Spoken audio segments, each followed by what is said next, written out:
Pokémon Snap is a first-person rail shooter and simulation video game co-developed by HAL Laboratory and PAX Softnica and published by Nintendo for the Nintendo 64. It was first released in Japan in March 1999 and was later released in June 1999 in North America and in September 2000 for PAL regions. It is a spin-off game in the Pokémon series, being one of the first console-based games for it and featuring many Pokémon rendered for the first time in real-time 3D. The game was re-released for the Wii's Virtual Console in December 2007 as well as Wii U's Virtual Console in 2016.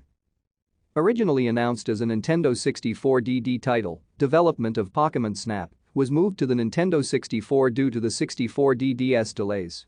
The gameplay is similar to other first-person games, viewing from the perspective of protagonist Todd Snap as he moves automatically on a rail.